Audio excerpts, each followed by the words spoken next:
Thanks for tuning in to Talking Point. I'm your host, Niraj Shah. The case for a chat today with our guest, well, is a valuation convergence in play between India and other EMs, specifically China? I think that's a key question to be asked because of the FI selling that we've seen. Banking has been the top draw. We asked the question about whether PSBs go out and outperform private banks, considering the fact that private banks have had a brutal last few days/weeks. And of course, the key question remains about whether this will be a budget which will bring into account some changes and therefore become a budget to watch out for, or it largely remain a voter account and the key focus therefore shifts towards the July budget.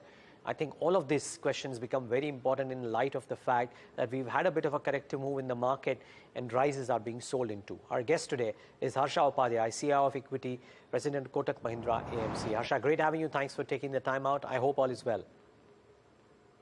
Good morning, Niraj. All is well. Okay. It doesn't seem to be all that well from a bull's perspective recently. Is the market kind of succumbing to the valuation pressure or the valuation numbers that the market may itself be sitting in? Or could there be a case at some point of time when people see that not just from an idiosyncratic perspective or valuations, but from a relative perspective, maybe markets like China, maybe some of the others might be attractive, and therefore at the start of the year, global money flow might be coming out of India and going into some of the other markets? Niraj, yes, that is possible to some extent, but it will be more of a tactical shift, if at all, if you see anything of that sort in our view. Clearly, from a medium to long-term perspective, India continues to be one of the favored markets, even for foreign institutional investors. The growth has been very, very strong relative to other emerging markets. It's been very, very resilient.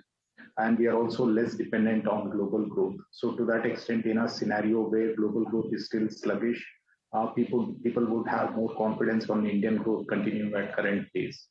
Then when you look at our weightage in the emerging market basket, that's also become 16% plus. You can't ignore the market anymore.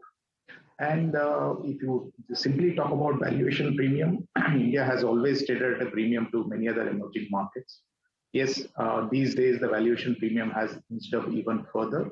But I would say that if somebody is looking at India from a next 3-5 year perspective, I don't think one can ignore India in that sense. So with a little bit of volatility in terms of flows, we can still expect reasonably strong flows over the next 3 to 5 years into.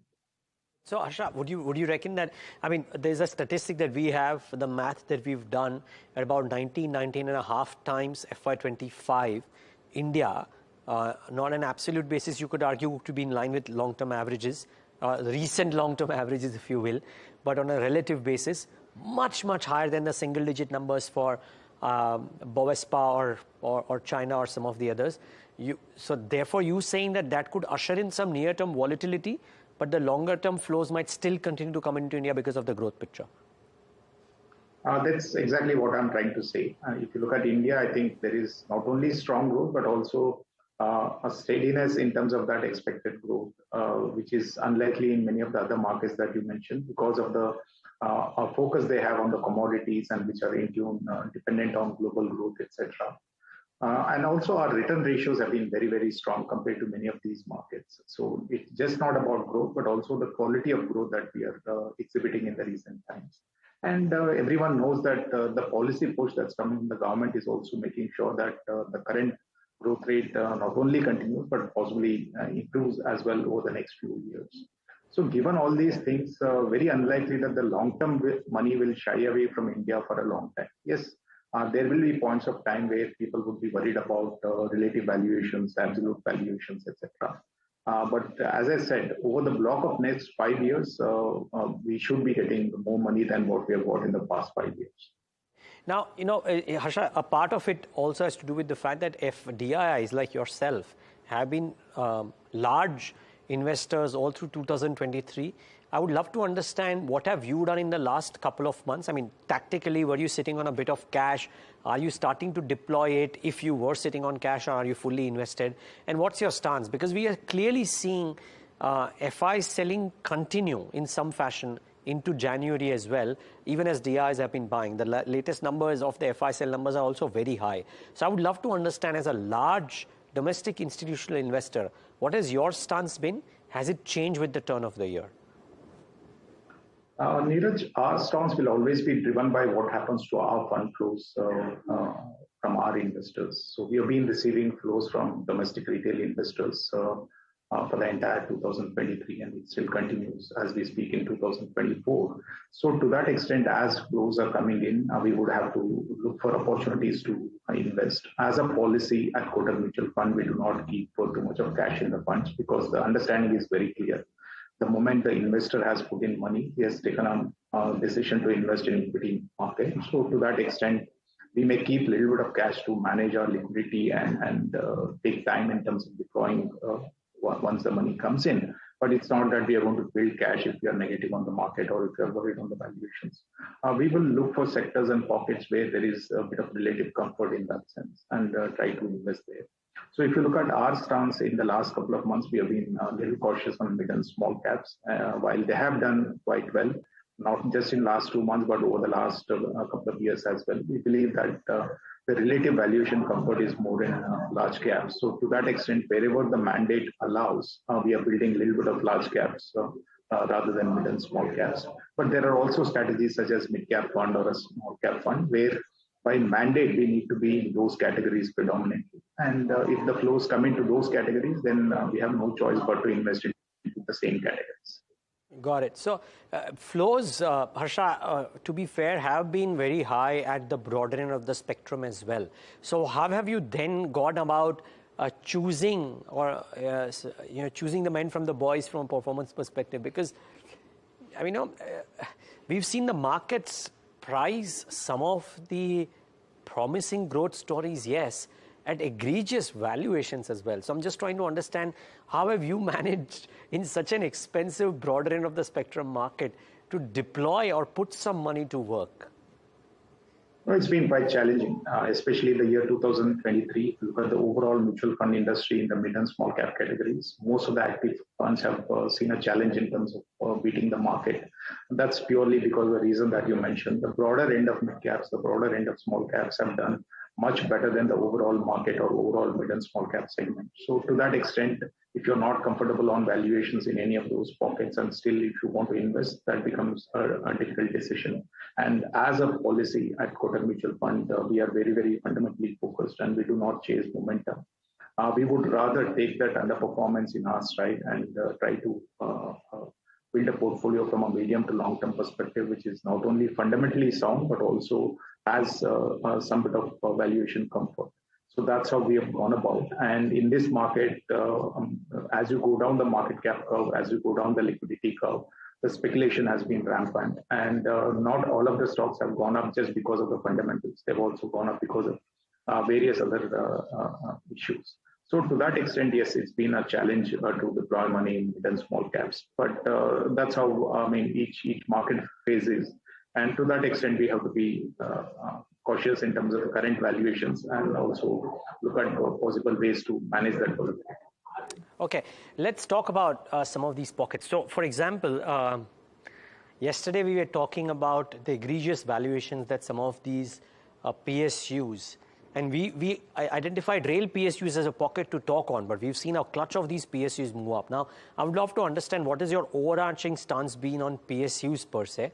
And is there a change there?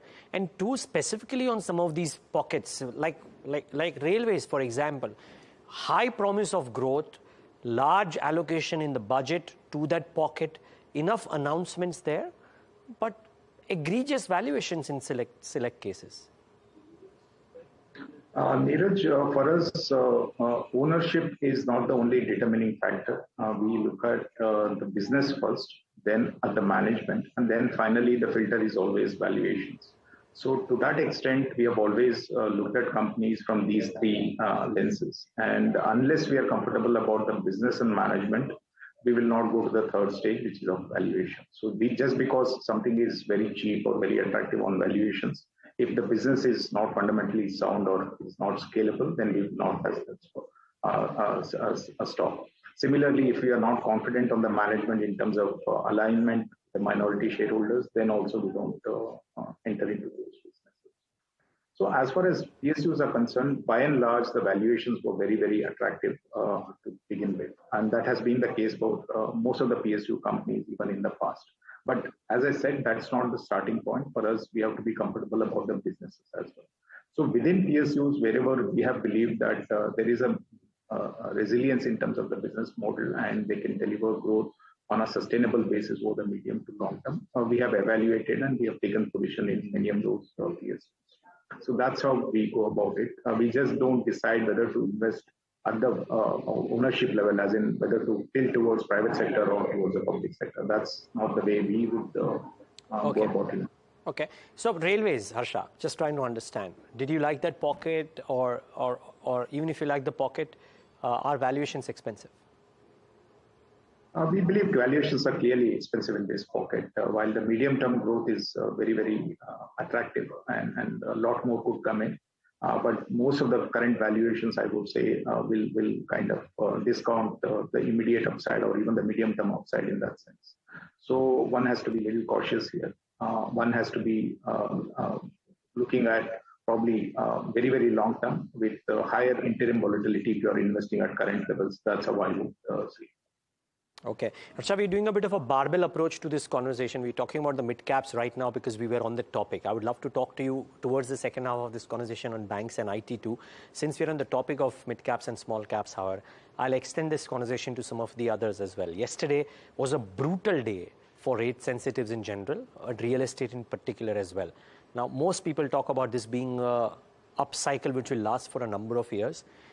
Again, out here, did valuations run ahead of themselves, or that is not necessarily the case and you believe growth will take care in some of these pockets? What's the overarching view on real estate as well as ancillaries?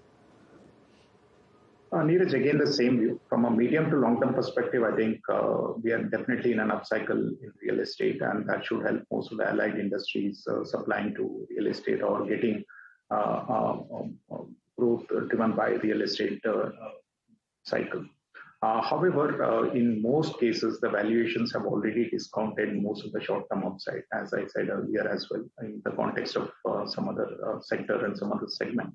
So to that extent, whenever you see a little bit of disappointment in results or a little bit of nervousness for any reason, then the moves have been very, very exaggerated. And that also shows that this is not typical of a trending market, which we have seen for a long time in the recent times. Probably we are close to an inflection point at this point of time, given the way the exaggerated moves that you are seeing post announcement of results, either on the positive side or on the negative side. In many cases, for example, the results have been broadly in line with some internal showing weakness or strength, and market seem to have focused on those particular parameters and have reacted very, very sharply. And this typically happens when either there is a fear of missing out or when people are nervous about valuations. So either of that can drive such exaggerated moves in the very short term, and that's what we are seeing. So clearly, I think while one pocket still believes that the markets can go further and one doesn't want to miss those opportunities and wants to get in on every development, there is also another section of investors who are cautious and who want to see those little bit of weakness in those results as a first sign of caution and want to dump the stock. I think both of these things are happening in the market at this point of time. Okay, fair call. The other aspect, and again, broader end of the spectrum question, like I said, post the break, we'll talk about the larger themes. But we've seen government impetus give benefits to sectors in a meaningful way. I mean, there was a small study that we did that from the time PM Modi spoke about PSUs in the parliament. I know you don't look at ownership that way, but I'm just making this point. PSU stocks in general had a fabulous rally. We've seen what's happened to some of the PLI linked sectors as well. Now, 2 days ago, Harsha, we've seen the government talk about 1 crore households having rooftop solars. And we know that going green, etc., is in the DNA of what this government is trying to do. I would love to understand how you think about this whole green energy, solar, etc. Right now, solar is the case case in point, but we've seen what's happened to wind energy. We've seen what's happened to solar by and large as well. How do you think of this space? Because it's very large, it's got a lot of ancillaries, and there are multiple ways to skin this cat. How are you, if you are looking at this, how are you looking at it and how are you playing it? Clearly, if you look at it from a next decade perspective, green energy as a proportion to overall energy source will be much higher in proportion. That's definitely going to happen. And within that is, since we are a tropical country, solar energy is also going to drive that energy requirement over the next few years, I would say. As you mentioned, government has also focused on solar energy, and probably you would hear a lot more about that over the next few months, few quarters, few years as well. So from a policy push perspective, I think it's very clear that we would be seeing a lot of push coming into this sector as we go forward. Now the question is, what are the listed plays that are available to play this uptick in solar energy or renewables energy? And when you look at that, you will not get too many names at this point of time. So that's a challenge. But over the next couple of years, I'm sure that you will see many of the existing players also shifting a little bit of focus on this area and getting a reasonable proportion from solar energy or renewable energy. We could also see more IPOs coming in from this sector. So overall, I think it's a very, very interesting sector at this point of time. Maybe not too many listed plays. However, over the next few years, you will see many of the companies becoming larger in this segment. Got it. Harsha, stay on. So much more to talk about. We'll slip into a quick break, come back and talk more. And that's the first bit of views. Don't look at ownership-based investing. So PSUs, they might buy into some of the PSUs because of the valuations that they enjoy and not necessarily because they are PSUs or not PSUs. Constructive on green energy plays as well. Real estate longer term, very, very positive. Short term valuation hiccups could be there. We'll be right back and in conversation with Harsha Upadhyaya, CIO of Equity at Kotak Mahindra AMC.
Back with Talking Point in conversation with Harsha Upadhyaya of Kotak Mahindra AMC. Harsha, we spoke about a clutch of broader end of the spectrum topics. Can't not talk about banks. The last few days, there's been a brutal sell-off in some of these.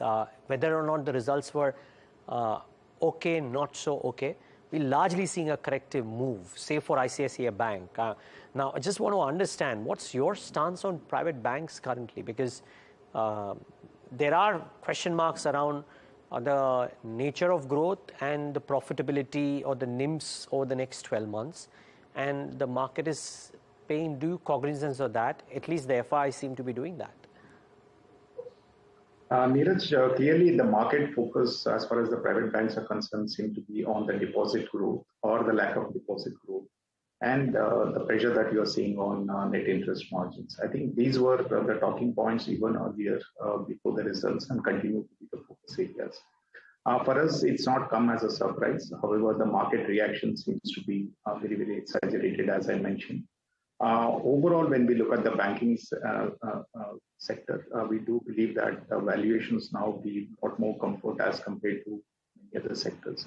And also, as we discussed earlier during the show, the large caps themselves are at a better valuation as compared to mid and small caps. And within large caps, the banking names offer a better valuation comfort. Yes, the next couple of quarters may not be very, very strong. So to that extent, some of the trends that we have seen now in terms of slow growth in deposits or pressure on net interest margins could continue for most of the banking names. But we do believe that the economy has to grow at 7.5% kind of GDP growth. The credit growth has to continue. And at some point, you will see credit growth coming back or growth faltering, in which case, I think in either of those cases, banking will continue to outperform because of the valuation comfort on one side and because of the higher growth on the other side. So overall, we continue to remain positive on this pocket, but I would agree that in the very short term, probably you will continue to see pressure on banking. And you know, we kind of saw that in 2023. I know you don't look at ownership while investing, but since the market buckets PSU banks and private banks separately, we saw PSU banks outperform the Nifty bank by a considerable margin the whole of last year. Could we see an encore, or do you reckon that there could be a return of the private banks? Because I see you, or I hear you say that there is valuation comfort now, which may not have been there maybe 12 months ago. Niraj, what has happened in the banking sector as a whole over the last 4 or 6 quarters, I would say, is that there is no more a concern over the asset quality issues. If you look at whether private banks or PSU banks, most of the banks have really strong asset quality inputs. So to that extent, that has not been a determining factor, which was the case in the past decade. And that's where I think private sector actually did much better than PSU past decade. And also the valuations depicted that. And when we look at today, the growth rates are more or less similar, and there are no asset quality issues that is very, very different across PSUs or private sector. So to that extent, the valuation differential that was there between PSU banks and private banks has got kind of narrowed. And we have seen a kind of a uniform rally across PSU banks over 2023. To our mind, probably in 2024, you may not see a uniform rally, not just in PSU banks, but across many sectors, I would say, given that the valuations have kind of readjusted to new levels. Probably from here on, it will be more of stock-specific moves, whether in banking or in other sectors, in our opinion. What about IT? They're seeing a bit of resilience. Now, you know, either in the earnings conversation or when we met them at the World Economic Forum, the conversation from the IT majors seemed to be a lot more constructive than what the markets anticipated, Harsha, or at least some section of the market anticipated. Let me put it that way. My question to you is, does information technology provide a space to invest in, or has the recent run-up taken care of some of the low-hanging fruit that might have been there in early December?